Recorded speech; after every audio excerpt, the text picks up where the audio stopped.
Good evening everyone, welcome back. चलिए जी, पुरानी class में हमने हिस्टोरिकल बैकग्राउंड को आपको डिस्कस किया था, तो आज अपनी उस क्लास को हम आगे बढ़ाते हैं और बेसिस से स्टार्ट करते हैं, जहां हम डिस्कस करेंगे डिफरेंट सेक्टर्स ऑफ इकोनॉमी। हम जानेंगे what is GDP, what is GNP, what is NDP, what is NNP, what is factor cost, what is basic price, what is market price, और what is private income, personal income, और आपके अलग अलग factors या अलग अलग sectors of economy में कैसे आपकी डिफरेंट इंक्लूजन्स या स्क्यूड कैसे देखने को मिलते हैं, वो हम आज की क्लास में डिस्कस करने वाले हैं। ठीक है जी। तो पिछली क्लास को अगर छोटा सा ग्लिम्स लें तो हमने क्या डिस्कस किया था? हमने डिस्कस किया था कि जो आपका हिस्टोरिकल बैकग्राउंड था, तो 1947 से प्रायर आपको क्या देखने को मिलता है? एग्रीकल्चर, इंडस्ट्री या एक्सटर्नल ट्रेड की सिचुएशन। 1947 से लेकर 1991 तक आपको क्या देखने को मिलता है? एग्रीकल्चर, या आपके देखने को मिलता है ग्रीन रेवोल्यूशन आपको देखने को मिल रहा है, या आपको quota raj, licence raj, industrial policy of 1956 देखने को मिल रही है। और कैसे 1991 तक आते हुए कैसे आपके पास सिर्फ एक हफ्ते तक ही आप कुआं, मतलब कि आप अरब नेशन से आप क्रूड ऑयल इंपोर्ट कर सकते हैं, तो कैसे हमें आईएमएफ और वर्ल्ड बैंक से जाके लोन लेने की आवश्यकता पड़ जाती है। ठीक है जी। और कैसे फिर फॉरेन बैंक्स आते हैं, कैसे आपको देखने को मिलता है कि आईटी, बीपीओस देखने को मिलते हैं, लिबरलाइजेशन, प्राइवेटाइजेशन, ग्लोबलाइजेशन के क्या कॉन्सेप्ट्स हैं, क्या ऐसी आपकी चीजें होती हैं, फाउंडेशंस होती हैं जो कि प्लानिंग की फाउंडेशंस होती हैं, और कैसे प्लानिंग कमीशन को बाद में नीति आयोग आपकी रिप्लेस कर देती है। तो ये तो रहा पिछली क्लास का जिस्ट। तो आज की क्लास में हम सेक्टर्स ऑफ इकोनॉमी से स्टार्ट करते हैं। ठीक है जी। So without any further delays, let's kick start with this lecture and we first of all to towards the first slide, जहां बात करते हैं सेक्टर्स ऑफ इकोनॉमी, जो कि आपके अलग अलग रहते हैं, जिसमें प्राइमरी, सेकेंडरी, टर्शरी और दो और रहते हैं, क्वाटरनरी और क्विनरी। ठीक है जी। तो प्राइमरी आपका सेक्टर डायरेक्टली आप जमीन से जुड़े हैं, मतलब कि आप डायरेक्टली एक्सट्रैक्ट कर रहे हैं अर्थ से, आप रॉ मटेरियल्स की हो रही है, तो आपकी ये होती है एक रेड कॉलर जॉब, और आपको एग्रीकल्चर, माइनिंग ये आपकी आती है प्राइमरी सेक्टर में। अगला आता है सेकेंडरी सेक्टर। सेकेंडरी से आपको समझना चाहिए जहां प्रोसेसिंग हो रही है, और जहां प्रोसेसिंग हो रही है जो कि कही जाएगी ब्लू कॉलर जॉब, वो आती है आपकी सेकेंडरी में। टर्शरी की बात करेंगे तो टर्शरी आपकी सर्विस सेक्टर से रिलेटेड है, जो आपके आईटीज होती हैं, आपकी बीपीओज होते हैं, टूरिज्म सेक्टर है, ये आपका सारा सर्विस सेक्टर से रिलेटेड है। चलिए, जब एक एग्जांपल से मैं आपको समझा देता हूं प्राइमरी, सेकेंडरी और टर्शरी का, जो मैंने अमूमन अपनी क्लासेस में बच्चों को बताया है। तो देख, फर्ज कीजिए कि आपको एक चिप्स खाने हैं, मान लीजिए आपको पोटैटो चिप्स खाने हैं। ठीक है जी। तो पोटैटो चिप्स तो आपके पास आ जाते हैं, लेकिन उसके पहले के प्रोसेस को जानते हैं। तो जो पोटैटो चिप्स है, अब बेसिक सी बात है, आलू से बनता है पोटैटो चिप्स, नाम में ही पोटैटो है। ठीक है जी। तो फार्मर ने आलू उगाए। ठीक है जी। उसने आलू उगाए और उसने बेचे। तो धरती से एक्सट्रैक्शन किसने की? फार्मर ने की। तो वो कौन से सेक्टर से बिलोंग करता है? प्राइमरी सेक्टर से। ठीक है जी। अब वो आलू गए आपके फैक्ट्री में, अब वहां उनकी प्रोसेसिंग की जा रही है, उनकी वॉशिंग की जा रही है, उनको पील ऑफ किया जा रहा है पोटैटो के जो बाहर की लेयर होती है, बाद में उनकी कटिंग करके उनको प्रॉपरली पैक्ड करके आपको देखने को मिलता है कि आपके पास पैकेट आता है, बड़ी फेमस कंपनी, नाम मैं और आप नहीं लेंगे उसके, चले जी, नहीं तो बाद में लगेगा कि एडवर्टाइजमेंट कर रहे थे। ठीक है जी। तो ठीक है जी। तो अब वो उसकी आपकी हुई प्रोसेसिंग, तो वो कौन से सेक्टर ने उसकी प्रोसेसिंग करी? सेकेंडरी सेक्टर ने। अब आप जब जाते हैं पीवीआर में, ठीक है जी, आप अपने फेमस मॉल्स में जाते हैं, आप जब बैठते हैं मूवी देखने, तो आप बोलते हैं यार चिप्स खाने का मन कर रहा है, या चिप विथ मेयो खाने का मन कर रहा है। तो जब आप जाते हैं, ऑर्डर करते हैं, तो आप बोलते हैं कि हमें ये चिप्स चाहिए, या आपको बोलते हैं कि हमें मेयो के साथ चाहिए, या आप अपने हिसाब से, अपने टेस्ट के हिसाब से सॉसेज ऑर्डर करते हैं। तो वही पर्सन उन्हीं चिप्स को आपको खोल के उनके साथ वो सर्व करेगा सॉसेज। तो अब वो एक सर्विस प्रोवाइड कर रहा है आपको, तो वो हुआ टर्शरी सेक्टर। अब जिस पर्सन ने वो आलू उगाया, वो आलू तो शायद 1.5 रुपए या 2 रुपए किलो के हिसाब से बेच दिया। सेकेंडरी सेक्टर ने आपका उस चिप्स के पैकेट को 7 जो 10 रुपए का पैकेट होता है, 6, 7, 5 रुपए के हिसाब से बेच दिया पर पैकेट। अब ये जो पर्सन है जो आपको सर्व करेगा मेयो के साथ, एक प्लेट में सजा के देगा, तो शायद यही उस आपके चिप्स के लिए 200-250 रुपए मांग लेगा। इसलिए आपको देखने को मिलता है कि जो मैक्सिमम प्रॉफिट या मैक्सिमम जो जीडीपी को कंट्रीब्यूट कर रहा है वो आपका टर्शरी सेक्टर रहता है, और इन्वॉल्वमेंट इस सेक्टर में सबसे ज्यादा कम आपको देखने को मिलेगी हमारी नेक्स्ट स्लाइड्स के अंदर। ठीक है जी, तो ये रहा आपका एग्रीकल्चर, फिशिंग, डायरी, फॉरेस्ट्री जो कि प्राइमरी में, सेकेंडरी में मैन्युफैक्चरिंग, और आपका ये रहा सर्विस सेक्टर जो कि टर्शरी के अंडर आता है। चलिए जी, बढ़ते हैं अपनी अगली स्लाइड पे जो कि बात करेगा क्वाटनरी की, और आपका एक और बात, जो टर्शरी सेक्टर है वो व्हाइट कॉलर जॉब कहलाई जाती है। अब आपकी जो रहती है क्वाटनरी, वो होती है एक नॉलेज बेस्ड जॉब जो कि अकाउंटिंग, रिसर्च या डेवलपमेंट से रिलेटेड है। क्विनरी आपकी होती है गोल्ड कॉलर जॉब जो कि आपकी पॉलिसी फॉर्मुलेशन से रिलेटेड होती है। तो आपके जितने भी job creators, entrepreneur, CEO, chief executive officers, financial advisers रहते हैं, ये सारे आपके आ जाते हैं क्विनरी सेक्टर के। तो यह रहते हैं आपके 5 sector: primary, secondary, tertiary, quaternary और क्विनरी। ठीक है जी, चलिए जी, तो बढ़ते हैं अपनी नेक्स्ट स्लाइड की तरफ। तो ये रहा आपका एक चार्ट जहां हमें देखने को मिलता है कि कितने प्रतिशत भारतीय इस सेक्टर्स में इन्वॉल्व है और कितना वो जीडीपी को कंट्रीब्यूट कर रहे हैं। तो आपको देख के हैरानी होगी कि एग्रीकल्चर सेक्टर, मतलब प्राइमरी सेक्टर को अगर हम फर्ज करेंगे, वहां से आपके देश की 48% पॉपुलेशन इन्वॉल्व है। अब फैक्टर देखिए कि 48% इन्वॉल्व है आपकी पॉपुलेशन, लेकिन अगर कंट्रीब्यूशन की बात करेंगे तो आती है सिर्फ और सिर्फ 16%। अगर सेकेंडरी सेक्टर की बात करेंगे तो लगभग आपकी उतनी ही कर रहे हैं कि 25% इन्वॉल्व है और 35% आपकी कंट्रीब्यूशन है जीडीपी को। अब जीडीपी क्या है हम अगली स्लाइड्स में डिस्कस करेंगे। चलिए जी, और अगली आती है आपकी प्राइमरी, सेकेंडरी के बाद टर्शरी। तो 27% इन्वॉल्व है। अगर हम इनका कंट्रीब्यूशन देंगे तो ऑलमोस्ट डबल के प्रति देखने को मिलता है। 49% आपकी देखने को मिल रही है जीडीपी को contribution from the tertiary sector. तो सबको अगर आप देखें तो ठीक है, 27%, 49, 25, 35, लेकिन almost 50% of the Indian population primary sector में है। और अगर कंट्रीब्यूशन देखेंगे तो सिर्फ और सिर्फ 1/3 देखने को मिलता है। परसेंटेज 1 + -2 आप देख सकते हैं। ठीक है जी, अब जो पिछला हमने चार्ट पढ़ा तो हम उनसे क्या ग्लिम्पसेस निकाल सकते हैं, क्या हम उन चीजों से तात्पर्य निकाल सकते हैं। तो पहला तात्पर्य अगर हम निकालेंगे तो आपके जो प्राइमरी सेक्टर में जो पीपल इन्वॉल्व हैं वो अपने पोटेंशियल के हिसाब से उस सेक्टर में इन्वॉल्व ही नहीं है। अब 1 एकड़ जमीन है, उसमें सिर्फ 4 आपके पर्संस की इन्वॉल्वमेंट चाहिए, लेकिन उस पर 8 लोग काम कर रहे हैं, 8 लोग उस डिपेंडेंट हैं। उन 4 बंदे जो एक्स्ट्रा 4 हैं हम उनको दूसरे सेक्टर्स में शिफ्ट करने की जरूरत है, लेकिन वो नहीं हो रहे हैं। वो अपनी फुल पोटेंशियल के हिसाब से काम नहीं कर रहे हैं। तो जब वो नहीं काम कर रहे हैं अपनी पोटेंशियल के हिसाब से, तो this unemployment is known as disguised unemployment. So in the primary sector people not working as per their potential, hence unemployed, called as disguised unemployment. जब हम अनएम्प्लॉयमेंट चैप्टर को पढ़ेंगे तो और भी बहुत तरह की अनएम्प्लॉयमेंट, फ्रिक्शनल अनएम्प्लॉयमेंट जैसे आपको टर्म से अवगत होते हैं, हम उन्हें तब डिस्कस करेंगे। चलिए जी, सेकेंडरी सेक्टर को भी आपको स्ट्रॉन्ग बनाने की जरूरत है। अगर हम देखें, और आपको देखने को मिल रहा है कि जो गवर्नमेंट है वो चाह रही है कि प्राइमरी सेक्टर से आप लोगों को उठाएं और सेकेंडरी और टर्शरी की तरफ भेजे।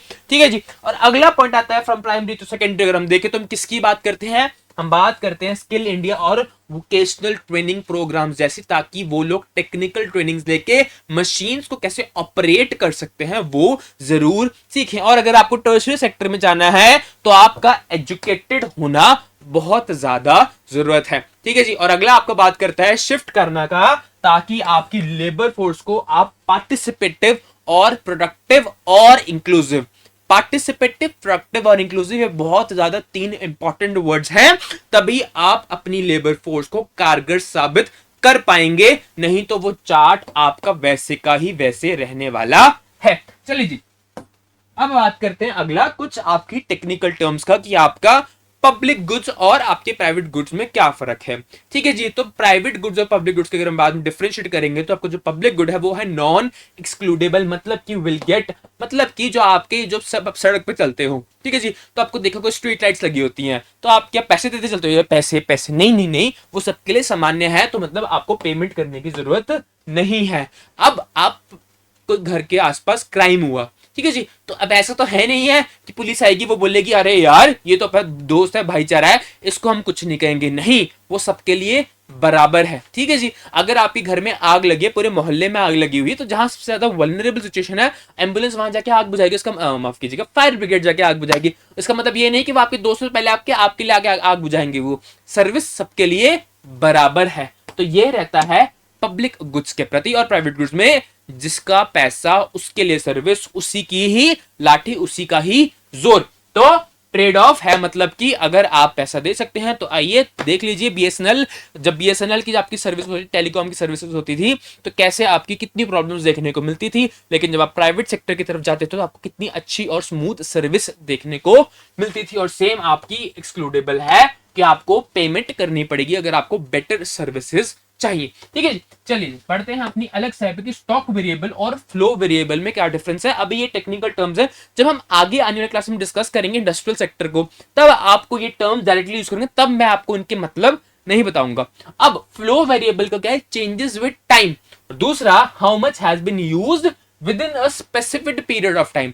मतलब कि मैंने बोला फ्लो वेरिएबल मतलब कि आज मेरे पास 100 क्विंटल गेहूं है, टाइम के साथ साथ वो कम भी तो होगा, क्योंकि टाइम के साथ साथ उसको मैं मार्केट में रिलीज करता चलूंगा, वो होएगा फ्लो वेरिएबल। आपका कितना यूज कर लिया आपने एक स्पेसिफिक टाइम में, कि आपने एक महीने में कितना यूज कर लिया। 100 क्विंटल गेहूं तो अब मेरे पास 80 किलो रह गया है, अब मेरे पास 70 रह गया है, अब मेरे पास इतना रह गया है। ऐसे ऐसे ऐसे आपको फ्लो कर रहा है। ये रहा आपका फ्लो वेरिएबल जो कि चेंज हो रहा है। अब स्टॉक वेरिएबल वो हुआ कि अभी कितना है आपके पास, कि at a particular time what is available now. मतलब कि अब मेरा है कि स्टॉक वेरिएबल, मतलब मैं पूछूंगा भाई बता कितना है अभी तेरे पास, कितना गेहूं है, कितने क्विंटल है, कितने किलो है, मतलब कि अभी कितना है, मतलब कि कितना चेंज हुआ है, उससे मेरा कोई मायना नहीं है। मुझे पता करना है कि अभी कितना है तुम्हारे पास, अभी कितना स्टॉक तैयार है, उतना बताओ। तो ये जो नलके का मैंने एक एग्जांपल लिया है, ये बेस्ट एग्जांपल है कि जो पानी निकल रहा है, वो जो टाइम से चेंज हो रहा है, कितना चेंज हो रहा है, वो तो फ्लो कर रहा है, लेकिन अभी कितना है गिलास में भरा हुआ, अभी कितना आपका बैठा हुआ है, कितना गोदाम में पड़ा हुआ है, वो है आपका स्टॉक वेरिएबल। ठीक है जी। चलिए जी, अब आता है ग्रॉस डोमेस्टिक प्रोडक्ट, जो कि मैं बार बार जीडीपी जीडीपी चिल्लाई जा रहा हूं। तो जीडीपी है क्या, तो आपके total production of goods and services in your own territory, मतलब in your own Indian territory. अगर बात करेंगे, तीन फैक्टर्स इन्वॉल्व होते हैं कि एक साल में कितनी प्रोडक्शन हुई गुड्स एंड सर्विसेज के इंडियन टेरिटरी में, उनकी क्या डॉलर वैल्यू है, ये सब आपका इंक्लूड होते हैं जीडीपी में। और अगर कोई फॉरेन कंपनी भी इंडिया में प्लांट लगा के बैठी है तो वो भी आपका जीडीपी में काउंट होगा। अब क्वेश्चन आता है कि अगर इंडिया की कंपनी बाहर प्लांट लगा के बैठी तो उसको गिनना कि नहीं गिनना, उसको हम आगे डिस्कस करते हैं। तो अभी के लिए अगर जीडीपी ग्रॉस डोमेस्टिक प्रोडक्ट की बात करेंगे तो the total value of goods and services produce in the own nation with 1 year, the total dollar value comprises of the GDP of the your own nation. ठीक है जी। और any foreign country in your nation, their production is also included in the GDP. अब factors of production क्या होते हैं, मतलब कि क्या ऐसे फैक्टर्स रहते हैं जब आप उनको यूज करते हैं प्रोडक्शन के लिए। बड़ी बेसिक सी बात है कि अगर आप मान लीजिए आप एक बहुत ही बड़े कैपिटलिस्ट हैं, मतलब कि आप एक बिजनेसमैन हैं, ठीक है जी। अब आपको फैक्ट्री लगानी है कॉटन की, चलिए जी, कॉटन के प्रोसेस करके आपको उसकी एक फैक्ट्री लगानी है, बाद में आपको उसको यार्न में कन्वर्ट करना है, तो आपको फैक्ट्री लगानी है। तो सबसे पहले आपको क्या चाहिए, आपको चाहिए लैंड, मतलब आपको जमीन चाहिए। जब लैंड चाहिए आपको तो उसका रेंट भी तो पे करेंगे, ठीक है जी। अब लैंड में काम करने के लिए लेबर भी तो चाहिए, और लेबर को अब क्या देंगे, सैलरी देंगे। अब लैंड को ऊपर काम करने के लेबर है, लेकिन फैक्ट्री भी तो सेटअप करनी है, उसके लिए आपको क्या चाहिए, उसके लिए आपको चाहिए कैपिटल। अब कैपिटल आप कहां से उठाएंगे, बैंक से या मार्केट से, जैसे आपको ठीक लगे।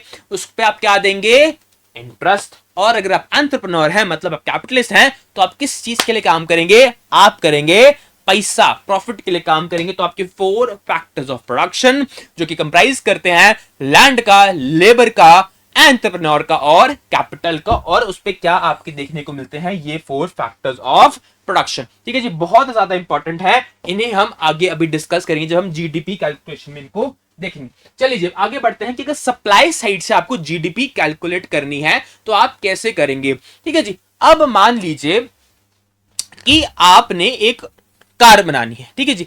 तो इसका मतलब ये तो नहीं कि एक ही बंदा कार बना देता, नहीं, कहीं से नट आएंगे, कहीं से टायर्स आएंगे, कहीं से उस पे लगने हुए सीट कवर्स आएंगे, कहीं से शीशा आएगा उसका ना, कहीं से उसकी एक्सेसरीज आएंगी, मतलब धीरे धीरे धीरे उसकी वैल्यू ऐड ऑन होते चलेगी, ठीक है जी। तो उसे कहते हैं कितनी वैल्यू आपने हर स्टेज पे उसके ऐड की, that is gross value added. तो gross value added at the supply side makes your GDP, ठीक है जी। सप्लाई साइड से कैसे करते हैं, टोटल कितनी आपने ग्रॉस वैल्यू ऐड करी उसके अंदर। और अगर इनकम मेथड से आपको जीडीपी कैलकुलेट करनी है तो वही जो 4 फैक्टर्स ऑफ प्रोडक्शन है, इसमें आपको रेंट देखने को मिल रहा है, आपको सैलरी देखने को मिल रही है, आपको इंटरेस्ट दे रहे हैं जो कैपिटल के ऊपर, और जो एंटरप्रेन्योर क्या चाहता है, प्रॉफिट। तो इनकम मेथड में S plus R plus I plus P, जो कि मैं डिस्कस कर चुका हूं। सप्लाई साइड से टोटल ग्रॉस वैल्यू एडेड। अब डिमांड साइड से, ठीक है जी, सप्लाई साइड को डिस्कस कर लिया, तो डिमांड साइड से अब आपका कैसे आप कैलकुलेट करते हैं जीडीपी। तो इसमें हम प्लस करेंगे कि अगर आपको चाहिए डिमांड साइड से, तो जब डिमांड साइड है मतलब कि आप सप्लाई साइड को तो देख लिया कि कितनी वैल्यू ऐड करी, अब आप है कंज्यूमर, ठीक है जी, आपकी है एक इकोनॉमी, तो उसके अंदर आपने इकोनॉमी में कितनी इन्वेस्टमेंट करी, कितना गवर्नमेंट ने खर्चा किया। तो आई कॉल्स फॉर इन्वेस्टमेंट, मतलब गवर्नमेंट ने कितना वेलफेयर के लिए, गवर्नमेंट ने कितनी स्कीम्स थ्रू कितना इन्वेस्ट किया, उसके बाद आपने पैसा कितना खर्च किया अपनी जरूरतों को पूरा करने के लिए, दैट इज कंजम्पशन। कितनी चीजों को एक्सपोर्ट हुआ, अगर एक्सपोर्ट हुआ तो पैसा कमाया है, तो मतलब प्लस एक्सपोर्ट। और इंपोर्ट में हम पैसा गवाते हैं, जो चीजें हम खुद प्रोड्यूस नहीं कर पा रहे हैं, वो जरूरतों को हम बाहर से चीजों को ला रहे हैं, तो पैसा जा रहा है इकोनॉमी से, इकोनॉमी में पैसा बन नहीं रहा है। तो C plus G plus I plus X minus M comprises from the supply, माफ कीजिएगा, डिमांड साइड, ठीक है जी। तो सप्लाई साइड में कैसे जीडीपी कैलकुलेट होती है हमने पता किया, इनकम मेथड में 4 फैक्टर्स ऑफ प्रोडक्शन को प्लस कर लिया, और आपका बचा कौन सा, डिमांड साइड, तो उसको भी हमने जान लिया। चलिए जी, अब जीडीपी क्या पता है, वो भी पता है हमें।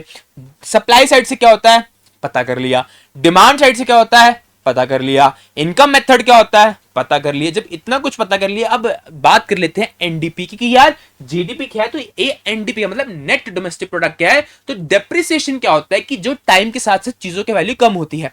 आपने एक फैक्ट्री में एक मशीन लगाई, वो मशीन आपकी प्रोसेस कर रही है, मान लीजिए चिप्स का पैकेट बना रही है, अब उसकी धीरे धीरे वैल्यू डिक्रीज भी तो होगी, वेयर एंड टीयर्स आएंगे, शायद आपने 100 करोड़ खरीदी होगी, तो 10 साल के बाद उसकी वैल्यू 100 करोड़ तो नहीं देगी, शायद वो 80 करोड़ रह गई होगी, और धीरे धीरे धीरे वो कम होती चलेगी उसकी वैल्यू, ठीक है जी। तो अब आपको अगर एनडीपी कैलकुलेट करना है, तो जीडीपी में से आप अपनी डेप्रिसिएशन निकाल दीजिए, तो आपकी बन जाती है नेट डोमेस्टिक प्रोडक्ट। अब मैंने बात की थी कि ग्रॉस नेशनल प्रोडक्ट क्या हुआ, कि ठीक है भाई, अगर मान लीजिए आपकी जो फैक्ट्रीज है इंडिया की, मान लो जियो ने अपना प्लांट एक अमेरिका में लगा के रखा हुआ है, तो हम उसे जीडीपी में कैलकुलेट करेंगे? नहीं, हम उसमें जीडीपी में कैलकुलेट नहीं करेंगे, हम उसे कैलकुलेट करेंगे ग्रॉस नेशनल प्रोडक्ट के अंदर, जो कि GDP plus net factor income from abroad को काउंट करता है। अब नेट फैक्टर इनकम क्या होता है कि कुछ पैसा अगर आया है तो प्लस करेंगे, लेकिन कुछ पैसा गया भी तो होगा। अगर बाहर बैठा बेटा या बेटी, उसने कनाडा से अपनी माँ बाप को कुछ पैसा भेजा, लेकिन यहां से भी तो स्टार्टिंग में पेरेंट्स ने कुछ पैसा इन्वेस्ट करके उसको भेजा होगा, तो आपने नेट फैक्टर लगा लिया, कितना पैसा बाहर गया और कितना पैसा अंदर आया, तो नेट फैक्टर आपने वो ले लिया, प्लस आपने प्लस कर दी जीडीपी, तो आपकी बन गई ग्रॉस नेशनल प्रोडक्ट। ठीक है जी, अब बात करते हैं नेट नेशनल प्रोडक्ट, बड़ा ही इंपॉर्टेंट है नेट नेशनल प्रोडक्ट। अब जीएनपी में से डेप्रिसिएशन को माइनस कर दोगे तो आपका एनएनपी बन जाएगा, और NNP eight the factor cost is your national income. तो आपकी नेशनल इनकम कैलकुलेट कैसे की जाती है? नेट नेशनल इनकम, माफ कीजिएगा, नेशनल इनकम आपकी net national product at the factor cost. अब factor cost, base price, market price क्या है वो हम अगले स्लाइड में डिस्कस करते हैं, उसको साइडलाइन रखिए। इतना समझ आना चाहिए कि भैया नेट नेशनल प्रोडक्ट क्या होता है और नेट नेशनल प्रोडक्ट क्यों लिया, क्योंकि हमने इसमें जो बाहर से पैसा है उसको भी इंक्लूड कर लिया, और अपने देश का तो इंक्लूड करा ही है, और साथ में डेप्रिसिएशन हमने माइनस कर दिया, तो नेट नेशनल प्रोडक्ट आपका बन गया। मुझे पता है आपको स्टार्टिंग में बहुत ही ज्यादा ये हेफ्टी लोड लग रहा होगा कि यार क्या है, मैंने भी इनको मल्टीपल टाइम्स पढ़ा, तब जाके मैं आज इनको आपके साथ डिस्कस कर रहा हूं। जब आप 4-5 बार पढ़ेंगे और इनको प्रैक्टिकली आप दिमाग में सोचेंगे कहानी बनाकर, तो आपको बहुत अच्छी तरह से ये सारी टर्म्स क्लियर हो जाएंगी। चलिए बात करते हैं अगला कि प्रोडक्शन टैक्स और आपका प्रोडक्शन सब्सिडी और प्रोडक्ट टैक्स। प्रोडक्ट सब्सिडी क्या होता है? अब प्रोडक्शन टैक्स का मतलब होता है कि भैया आप क्या कर रहे हो, आप नंबर ऑफ यूनिट्स पे डिपेंडेंट इस पे नहीं हो। नंबर ऑफ यूनिट्स पे आप डिपेंडेंट इसमें नहीं। और अगर प्रोडक्ट टैक्स की बात करेंगे मतलब आप नंबर ऑफ प्रोडक्ट्स पे डिपेंडेंट हो कि भैया अगर आप प्रोडक्शन की बात कर रहे हैं तो आप एक एक पे नहीं लगा रहे हैं, आप सीधा सब पे कलेक्टिव लगा रहे हैं कि आपने इतनी आपने प्रॉपर्टी खरीदी तो हम आप पे स्टैंप ड्यूटी लगा रहे हैं। हमने इकट्ठा किया, हमने ये नहीं कि अभी इस दीवार पे लगाओ फिर उसके बाद इस वॉशरूम पे लगाओ, हम डायरेक्टली पूरी प्रॉपर्टी पे लगा दिया। प्रोडक्ट टैक्स जब आप एक एक प्रोडक्ट पे लगा रहे हो, मान लीजिए आपने कुछ फेस वॉश आपने प्रोड्यूस किए तो हम एक मल्टीपल मतलब कि एक एक पे हम जगह के टैक्स लगा रहे हैं, मतलब कि आप एक एक यूनिट पे टैक्स लगा रहे हैं पर यूनिट। जैसे आपकी प्रोडक्शन होती है तो हम एक्साइज ड्यूटी लगाते हैं, टैक्स लगाते हैं, तो आपका एक्साइज ड्यूटी प्रोडक्ट आपका टैक्स देखने को मिलता है या प्रोडक्ट सब्सिडी देखने को मिलता है, क्योंकि हर प्रोडक्ट पे सरकार की प्रोडक्ट्स पे सब्सिडी भी देती है कि आप इसे प्रोड्यूस कीजिए। मान लीजिए सरकार ने बोला कि हाँ आप इतने सोलर पैनल्स बनाइए तो हम उस कंपनी को इतनी सब्सिडी देंगे, लेकिन प्रोडक्शन आपका टैक्स या प्रोडक्शन सब्सिडी एक पे नहीं मिलती, वो पूरे प्रोसेस पूरे प्रोसीजर पे मिलती है। चलिए जी बढ़ते हैं अपना अगला कि मैंने डिस्कस किया था कि फैक्टर कॉस्ट क्या होता है। अब फैक्टर कॉस्ट क्या होता है, जो वही फैक्टर्स ऑफ प्रोडक्शन थे उन सबको प्लस कर लोगे तो आपका फैक्टर कॉस्ट मिल जाएगा। अब बेस प्राइस क्या होता है, जिसमें हम फैक्टर कॉस्ट जो आई थी उसमें प्लस कर देंगे प्रोडक्शन टैक्स को और माइनस कर देंगे प्रोडक्शन सब्सिडी को। और सेम आपका अगर अगला आएंगे मार्केट प्राइस में तो बेस प्राइस को प्लस कर देंगे product tax minus product subsidy, आपका मिलके बन जाएगा मार्केट प्राइस, उससे पहले बेस प्राइस और उससे पहले फैक्टर कॉस्ट। तो factor cost all the four factors of production. Base price में हम प्रोडक्शन वाले टैक्स को प्लस कर रहे हैं, प्रोडक्शन सब्सिडी को माइनस कर रहे हैं। और आपका रहता है तीसरा मार्केट प्राइस, उसमें हम बेस प्राइस में प्लस कर रहे हैं product tax minus product subsidy, क्योंकि सब्सिडी से पैसा कम करेंगे तभी उस प्रोडक्ट की आप कीमत कम करेंगे, लेकिन टैक्स की वैल्यू तो हम ऐड ऑन करेंगे क्योंकि तभी तो सरकार पैसा कमाएगी, तभी तो वेलफेयर के लिए वो काम कर सकती है। चलिए जी, तो सेंट्रल स्टैटिस्टिक्स ऑफिस जीडीपी कैसे करता है, तो वो आपका जीडीपी मार्केट प्राइस पे लेके आता है। और मार्केट प्राइस कौन सी वाली, सप्लाई साइड वाली, कौन सी माफ कीजिएगा डिमांड साइड वाली, जिसमें I plus G plus C plus X minus M आपका लेके आता है GDP at the market price. चलिए जी अगला आता है रिजर्व बैंक ऑफ इंडिया कैसे करता है, जीवीए ग्रॉस वैल्यू एडेड, जो हमने बात की थी सप्लाई साइड से किस पे, पर वो बात कर रहा है फैक्टर कॉस्ट पे। Net national product eight factor cost आपकी क्या बनाता है, नेशनल इनकम। जीवी आप एट फैक्टर कॉस्ट आपका आरबीआई कैलकुलेट कर रहा है। सेंट्रल स्टैटिस्टिक्स ऑफिस आपका जीडीपी कैसे कैलकुलेट कर रहा है, वो कर रहा है मार्केट प्राइस के ऊपर, डिमांड साइड से ऊपर। ठीक है जी, अब बात करते हैं जीडीपी रियल और नॉमिनल क्या होती है। ठीक है जी, अब जीडीपी रियल नॉमिनल का ये आपको मतलब होता है कि भाई जीडीपी रियल मतलब कि हम एक बेस ईयर तय कर लेते हैं। ठीक है जी, अभी आपका बेस ईयर 2011-12 चल रहा है। ठीक है जी, जिसमें ज्यादा फ्लक्चुएशंस देखने को मिलती हैं, ज्यादा आपके प्रॉब्लम्स देखने को नहीं मिलती हैं, फ्लड्स ड्रॉट जैसी सिचुएशन नहीं देखने को मिलती हैं, तो आप एक ईयर कहते हैं इस साल ज्यादा इक्विलिब्रियम था, ज्यादा डिसइक्विलिब्रियम नहीं था। तो जब हम जीडीपी रियल की बात करेंगे तो हम कंट्रास्ट देखेंगे 2024-25 के फाइनेंशियल ईयर में और 2011-12 के फाइनेंशियल ईयर में कितनी आपको ज्यादा मतलब आपकी जो जीडीपी आपकी गुड्स एंड सर्विसेज की आपकी इतनी ज्यादा वैल्यू बढ़ते हुए देखने को मिलती है। लेकिन नॉमिनल के अंदर हम लास्ट फाइनेंशियल ईयर से कंपेयर करेंगे। ठीक है जी, ठीक है जी, अब आपको समझ आना चाहिए कि जीडीपी रियल और आपका जीडीपी नॉमिनल क्या है। जीडीपी रियल आपके बेस ईयर से कंपैरिजन किया जाएगा कि कितनी आपने गुड्स और सर्विसेज में आप आगे बढ़ चुके हैं। ठीक है जी, वैल्यू पे मत जाने कि अरे वैल्यू इतनी बढ़ गई, कभी कभी वैल्यू वो इन्फ्लेशन दर्शाती है। आपको अमाउंट देखना है, नंबर ऑफ यूनिट्स देखना है उन गुड्स और सर्विसेज के वो कितने बड़े हैं। ठीक है जी, अब बात करते हैं एक और इंपॉर्टेंट कि पर्सनल इनकम आपकी क्या होती है। तो नेशनल इनकम में से अनडिस्ट्रीब्यूटेड प्रॉफिट को माइनस कर दें, payment by house hold corporate tax को माइनस कर देंगे और transfer payments by government and the firms in the form of bonuses and pensions make your personal income. ठीक है जी, तो पर्सनल इनकम को डिस्कस किया, जीडीपी रियल नॉमिनल, आरबीआई कैसे कर रहा है, सेंट्रल स्टैटिस्टिक्स ऑफिस कैसे कर रहा है, आपका इनकम साइड से, डिमांड साइड से, सप्लाई साइड से, जीडीपी, जीएनपी, आपका एनएनपी, एनडीपी और आपके 5 सेक्टर्स ऑफ इकोनॉमी, और क्या आपके production tax, production subsidy, product tax, product subsidy, stock variable, flow variable, ठीक है जी, एक्सक्लूडेबल क्या है, ट्रेड ऑफ क्या है, इन सारी टर्म्स को हमने आज की क्लास में डिस्कस किया। ठीक है जी, तो कोई भी अगर आपका डाउट रहेगा तो आप कमेंट बॉक्स में लिख सकते हैं, I will definitely address it. अपनी अगली इकोनॉमी क्लास में हम एक नए टॉपिक के साथ आपके साथ फिर जुड़ेंगे। ठीक है जी, तो आज के लिए बस इतना ही। खुश रहें, स्वस्थ रहें और अपने संकल्प की तरफ हमेशा अग्रसर होते रहें। आज के लिए बस इतना ही, आज इजाजत चाहूंगा। धन्यवाद। जय हिंद।